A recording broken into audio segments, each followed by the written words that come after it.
Thank you very much. Thanks, Johnny, for the introduction. Peter, thank you so much for the invitation. I want to also thank Padges, Sydney, and Kasha for all of their help over the last month preparing for this talk. I'm really pleased to be here today, and I love talking about my research, and I love talking about my students' work. So I want to sort of start by discussing why I'm talking about Canada's thermal energy transition. If you've been to Hamilton, you've seen this view. This is Steeltown, right? That is Stelco, and then it was U.S. Steel, and then it's not. Right over here on this side is AMD, or something called Fasco. We are going through an energy transition. That plant's no longer operational. There's a lot of waste heat in that plant. But what is there is the capacity to power a data center twice the size of the biggest data center in Canada. And that data center has the opportunity to heat every building you see there and downtown core once they connect it through HCE, Hamilton Community Enterprises, thermal network. We are going through a transition, and I think every city in this country can go through the same transition. So when I talk about my research and where the money comes from, NSERC, CFI, every other agency that has provided me money, that is where the money goes. All right? That is who do the work. My team right now, I have 20 graduate students, 20 undergraduate research, climate action research scholars, and then I have some support staff that help me, including the technicians. So I invite them all to a party every year to celebrate their success. They did the work. I also want to talk about my colleagues in engineering, but I'm going to also really highlight this collaboration with political science and political economists that are showing me the way to make this happen based on our research. Waste heat is everywhere. It's just this hidden thing that no one talks about. It's in our restaurants, our pizza restaurants. It's at McMaster University producing isotopes. We have cooling towers. We have exhaust pipes. We have cement factories. We have steel factories. We have air conditioning systems and arenas. The total amount of energy that we take out of the earth is only used by 30% for us. The rest is wasted. It goes up their chimneys. And we are incredibly wasteful in this country compared to other countries, and I think it's because we have so much of this resource. And I want to talk about that. So I know everybody's busy, so I want to stress the key takeaways right off the bat. I think waste heat should be valued as a sovereign energy resource. There's so much abundance, it's incredible. It enables affordability, and I'll explain that. It enables resiliency, and it also enables our zero-emission goals moving forward in this country. And finally, we've built this country through infrastructure for social good. The reason why it's challenging to do this is we don't have that infrastructure. This infrastructure is profitable. I'll show you that as a real-world example when I put on my CEO hat. But it's profitable for my company, but it's also profitable for my customers. I'm going to talk about the ways to expand these networks, but this is research that we've done in engineering and the political science community to move this forward. But if I leave one small thing behind, is that waste heat is clean, sovereign, secure, and affordable. I'm going to talk about energy and power, so there's some units that I'm going to use. It doesn't matter. They're just numbers, okay? But I want to give you this scale. So energy is how much electricity or heat we use in a year. You see it on your bill. It's a watt hour. Doesn't matter. Power is how fast we use it. It's watts, okay? And if you have a space heater in your house, don't use them. 1,500 watts for 1 hour, you're using 1,500 watt hours. That's how you convert it. Doesn't matter. But I'm going to talk about it on the scale of data centers, what 100 megawatts is. Okay, I'm going to talk on the scale of can-do reactors, 1 gigawatt. And I'm going to talk on the scale of how we heat our communities on a yearly basis. That's in the terawatt scale. So just to give you the scale I want to talk about. So when we get into this, and I talk about Canada and how we use energy in our buildings, over 70% of the energy that comes into your building is used to keep you warm or heat your hot water. Okay? People don't recognize this. 50% of the energy we use is from natural gas in this country to keep us warm. And guess what? We actually import some of that stuff, in some provinces more than others. Now, if I were to say I could free up 50% of that heat energy in Ontario and displace all of the natural gas energy that we're importing from America, would you consider doing that? And if I said, okay, in Quebec, if I could displace 50% of that energy that you're using electricity to heat your homes with electrical resistive heaters, for the most part, and that would free up enough to build 22 data centers that could also heat the province, would you do that? And the answer is yes, every single time. Now, let's look at a smaller scale. Let's go to a restaurant, okay? I know way more about restaurants than I should. So, restaurants are very wasteful. You go talk to a restaurant owner, and I said, okay, if I could get rid of your energy bills for heating your hot water, for sanitation of your water, for heating your building, by using your own energy while you're cooking, would you do that? And they say yes. Okay, how much is it going to cost me? And I'll say this much. You go to a data center, and there's a lot of bad news about data centers. I think we have to turn the page on this data center bad news story. If you think about a data center, yes, if designed properly, using the older technology, you do create a heat island effect. A heat island is that little area gets a lot warmer. In fact, it gets about 60 degrees Celsius warmer in some communities. And it's noisy. It's noisy. But I said, okay, no. If you could do it silently and sell that energy to the community and heat, a big portion of the city, would you do that? And it would cost you less money for that heating. And the answer is, yeah, we would do that for sure. And if you go and you talk to Atkins Realis, who's here today, thank you, and say, okay, well, your existing can-do fleet is amazing. We're building more. But if I told you if we had the infrastructure to take the heat instead of going into the lake and sell that to the broader community nearby and double the amount of energy you sell, not electricity, energy you sell, would you do that? And the answer was yes, actually. They're here today. So why don't we do it? Because we don't have the infrastructure. Okay, so infrastructure is pipes in the ground. They're hot water pipes. There's a hot water and a warm water that comes back and forth. And this exists everywhere in the world. We were talking about Denmark. Most of Denmark, 50% of Sweden, is heated by pipes in the ground. In fact, there's over 6,000 thermal networks in Europe heating over 100 million people. Now, it's a little bit more complicated than what they're doing in Europe because they started off with burning something. Usually, it's a central source. You're either burning gas, coal, you're burning oil in the past, garbage, bioproducts. We want to use our own energy, and our energy comes in a little bit more complicated form and it's more distributed.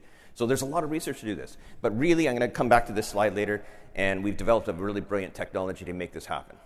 So I want to link it to some recent announcements.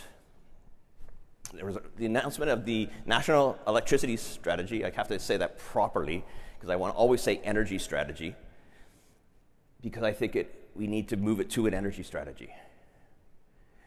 So if you think about this, we have ongoing wars. It's impacted us. We might have had a very, very high gas prices earlier this year because it was such a cold year in the United States. We have climate change challenges. And I already showed you that 50% of the energy that goes to your building is natural gas. Most of the carbon emissions from your building are because you want to be warm. Now, I'm going to link that back to affordable. And I want to link that back to the mission-critical nature of supplying our own energy. Well, guess what? Waste heat is energy.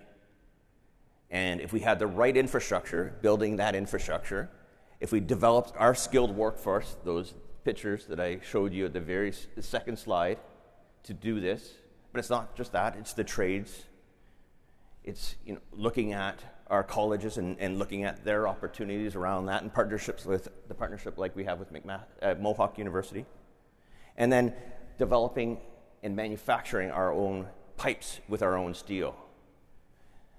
So I think it's timely, but energy sovereignty and affordability is not going to be solved by doubling the electrical grid, and I'm going to explain why today.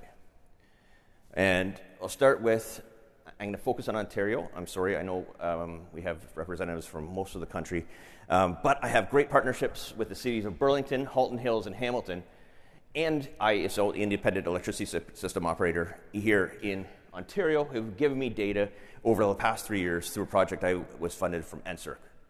And we've created this brilliant tool that we can use across the entire country, and we're starting to do that now, that we've developed a tool. So I'm going to start at the big picture. We have a summer peak. On the hottest days of the year, we have a summer peak, and it's 25 gigawatts. So 25 CANDU reactors, just to give scale. And then we have a massive winter peak on the coldest day of the year from natural gas. All right? Now, if I was in Quebec and giving this presentation with Quebec data, it would be the opposite. Okay? They have a summer peak of about 23 and a winter peak from electricity of 43. And that's because it's mostly heated by electricity. Now, I project this out to 2050, and I say I'm going to go through the sort of approach of what we're talking a lot lately is electrifying everything. And electrifying everything is not going to happen. And the reason is just to heat our buildings in Ontario, we would have to triple the electrical grid. Not double it, we'd have to triple the electrical grid in order to be able to keep everybody warm with electricity. Now, yes, we're going to be electrifying heating, I guarantee you. It's just not the heat pumps that we've been thinking about. It's a different type of heat pump, and I'll explain that later. So now, basically, let's look at the opportunity. So this is our natural gas demand. This is that sort of how much energy a province needs, 150 terawatts. 50% of that is imported. Just think about that. 50% of our energy to keep us warm is imported. Now, look at the opportunity of waste heat within our communities. This is just nearby where you live, our industrial waste heat, our community residual heat, our wastewater treatment plants, our restaurants, our cooling process energy. We have data centers, grocery stores, hockey arenas, all around us, dumping this energy. Now we add our more centralized energy, our nuclear reactors in the province, our natural gas power plants, and our bioresources. Don't forget about that opportunity that is used in most other countries, these bioresources. Now we're at 360 terawatts. We have double the amount of resources to heat and displace all of it. Now, this is not going to capture. I can't capture all of that, and I know that for sure. But this is the opportunity. This is the resource map that we don't have. And then, if you want to look at it, where it is, we've not only said, oh, here's the big bar chart, here's where it is in every part of our provinces. Here's our hockey arenas. Here's our retail and restaurants, right? Now, we look at our data centers, and this is growing, obviously, massively. We get into our wastewater treatment plants. Huge opportunity not only to harvest heat, but also help our lakes out a little bit. Industrial manufacturing, cement and metals. We look at our petrochemical industry, pulp and paper, and then the big elephant, our opportunity in the room, our nuclear fleet. No one is left behind in this map. There is waste heat in every community. In fact, we believe we can definitely get to the level of Sweden, 50%, heating every home by this, and even target 70%. And by the way, that's done already by our natural gas infrastructure that we have in this province. So we've done it already.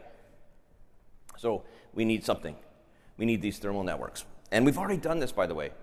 Between the 1960s and the 1990s, we expanded our natural gas infrastructure from Alberta to Ontario to every building, 75% of buildings, and we did this affordably, and people signed up because it was a pipe to your ground. We stopped burning coal in our homes. We stopped burning wood. We stopped getting a truck shipping oil and spilling oil all over our neighborhoods. And we stopped using electrical resistive heaters from a coal-fired power plant. We halved our emissions thanks to natural gas transition. Now the next transition is same idea, pipes in the ground moving forward.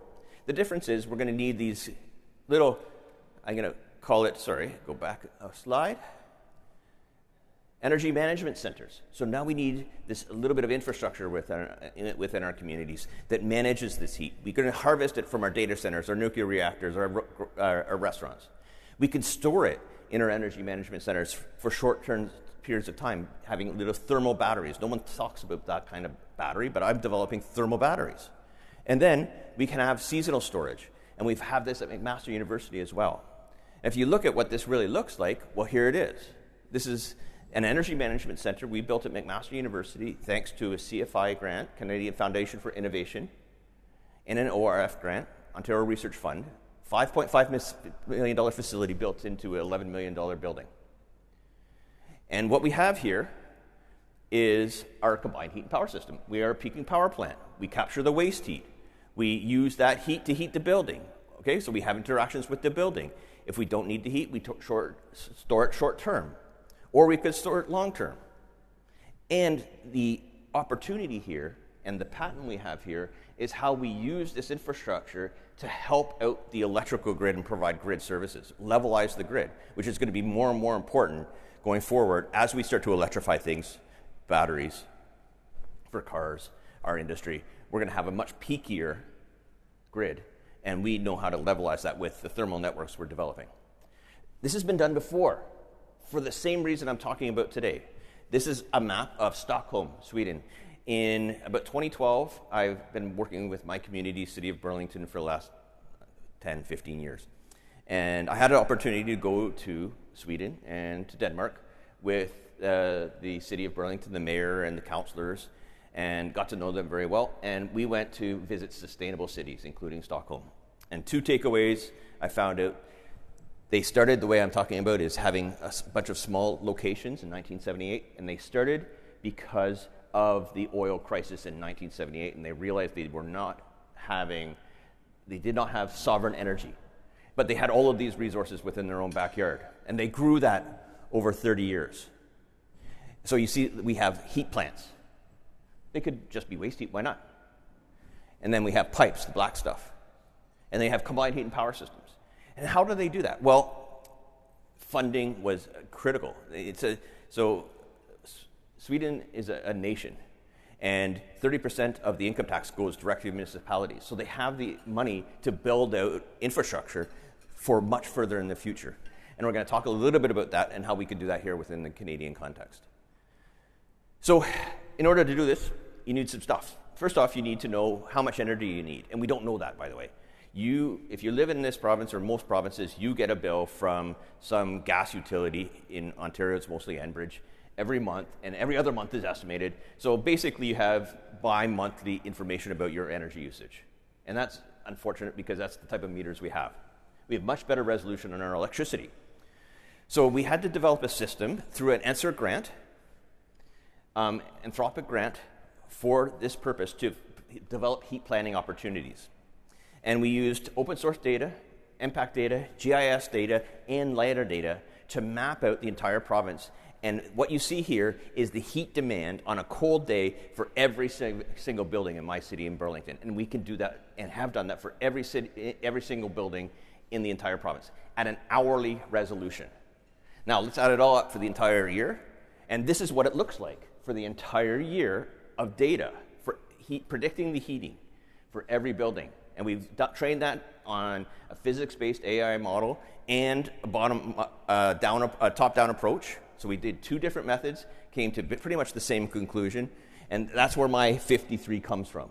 And this is stuff we've been developing with our students. So now we can predict how much electrical demand there is, how much fossil fuel demand, and moving forward, I can estimate new buildings. I can estimate what's going to happen a week ahead when I have the climate data in front of me.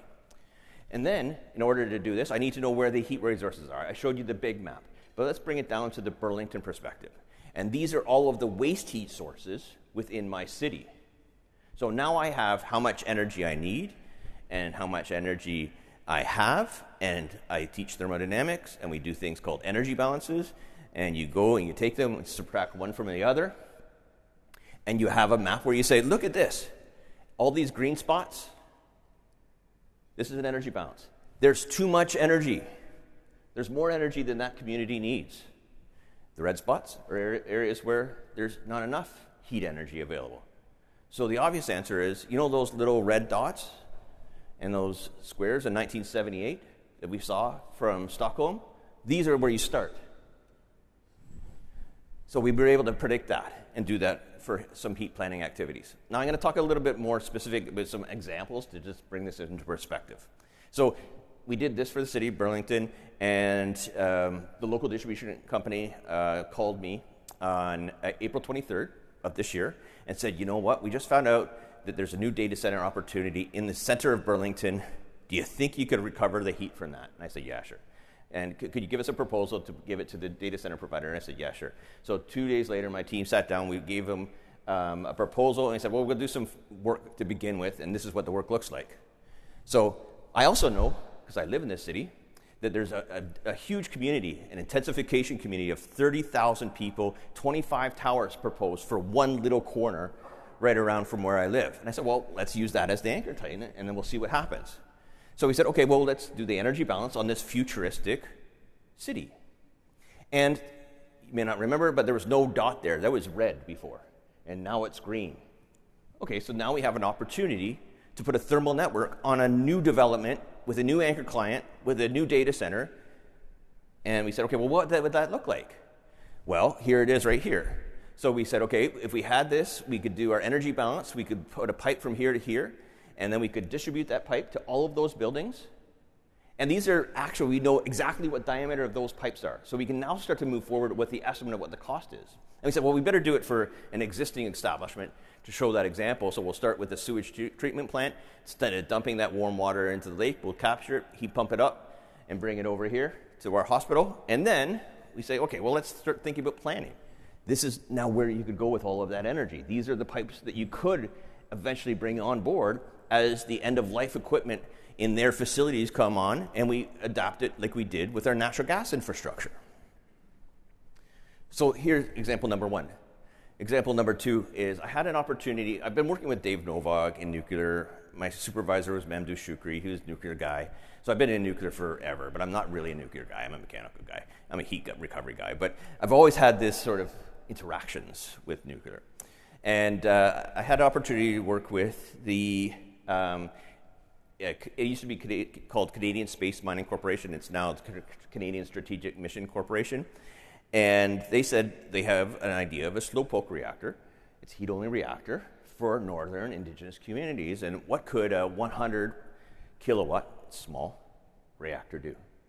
How many buildings could we heat in the north? And we picked a few different locations in the Yukon and different areas, and we looked at some bases opportunities, and we realized this is a brilliant opportunity. It's a Canadian technology, very similar to what we have at McMaster, that could be used on our bases.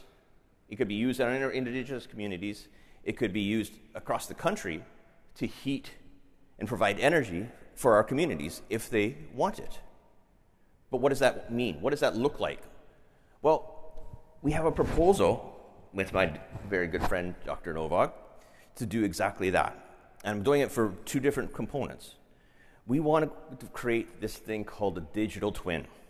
It's basically, in my mind, a showcase tool, a design tool, and then an operating tool. It's an AI-based tool that brings this idea to life. It shows this is what it could look like if it was in your community. And we could do that for data centers, or we could do that for nuclear reactors in the north. But eventually what I want to do with this digital twin is I want to turn it into an AI, physics-based operating and optimization system that runs these things, that optimizes it in real time, that predicts and forecasts the future. And that's really where we're going. And we're going to try it first at McMaster University with their own reactor. If you want to know what 3 megawatts looks like, that's what 3 megawatt looks like. That's growing to 5 megawatts. And that could decarbonize half of campus if we had that thermal storage thing that I talked about, where we heat up the ground. We integrate seasonal storage, and we produce energy all the time, Normally, we would just dump this energy, but if we store that in the ground, we could provide that energy back to the community during peak periods of time. So we're using our own energy resources even at McMaster University. And right now, we're in detailed design of this system to create a shovel-ready project so I can figure out how to sell this and get the money to do this for this. And then this would be no different in terms of the infrastructure that I would need to do the exact same thing for a data center or any other waste heat source within my community. And then we had a great meeting one day, Canadians for Can Do it was, and I ran into Dave User from Atkins Realis. And we got talking about what I was doing on SMRs. He goes, why aren't you doing it for Can Do? And I said, oh, I want to do it for Can Do. Of course I want to do it for Can Do. So I said, but I need data. And he said, okay, I'll give you the data. So we did this project. They gave us all the data on Can Do. And normally, we dump our heat into the Great Lakes, right? And it creates fish cities. You might have seen a broadcast about that. Fish cities. That's not a good thing. Okay? But what happens if we took that energy and used that within our community? So we did a project, and we said, okay, we're going to steal a little bit of energy. We looked at different options, but this is my favorite. Take off a little bit of energy instead of producing all that electricity from that. I'm going to take off about twice as much energy and use that for the community like, Toronto. It's only 30 kilometers away. You double the amount of energy, and you know that peaking problem? You reduce the peaking problem by 500% if we used our own energy from our own reactors, and we could do this across the country. So it's everywhere and at every scale. And then finally, my sort of favorite example is my company. So this was funded, it started in 2010 through an Engage grant, which is an introductory grant to Pizza Pizza. It led to a collaborative research program. Okay, let's do some crazy research. And it led to an ideas to innovation. Let's see if we can commercialize. And the answer was yes, yes, yes, yes. $1.7 million worth of research funding. Then in 2018, we commercialized it. And what it does is it recognizes that 90% of the energy that goes into cooking processes goes up our chimney. It's enough to heat 6 homes. And at the same time, we have this crazy affordability food crisis. You might have heard of it. And in fact, 7,000 restaurants in Canada closed last year because of this crisis. And we talk about food a lot, but food is not the problem. Our utility bills have been going up 5% per year for the last 20 years. So what if I can hedge against that forever and use their own energy? And so what we showed is we can capture that heat in a retrofit application. We can repurpose it within the restaurant, heat their hot water, sanitize their dishes, and heat their space. And if I had the opportunity to have a thermal network that ran down the street, I'd sell it too. I can't do that yet. Now, how do we do this? Well, we created a micro nano thermal network. And what it does is it creates profit for Harvest Systems Incorporated. Wonderful. Profit, number one. It increases the profit for the restaurant by 12%. It reduces the carbon emissions. If we go towards the entire fleet of Pizza Pizza, which is what we're doing right now, of 10,000 tons of CO2 per year, this is one restaurant chain. And by the way, there's 800,000. And then I did a little bit more math, because I'm good at math. And then I realized that the serviceable, obtainable market was about $6 billion. And that's just North America alone. And now we've already decided we're pivoting to Europe right away. So it took a longer time. I said it was 2018 when we created the company. Well, it took us 7 years to change the regulatory standards. That convinced investors to invest in the company. I have one of my investors here today.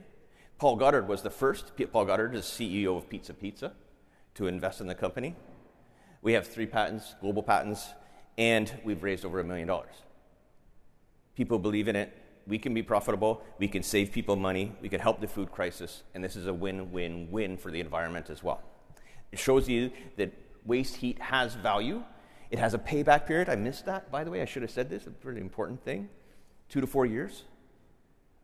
Okay, that beats pretty much every other conservation technology there is. It shows you that actually waste heat has more value than natural gas or electricity, which is crazy to believe.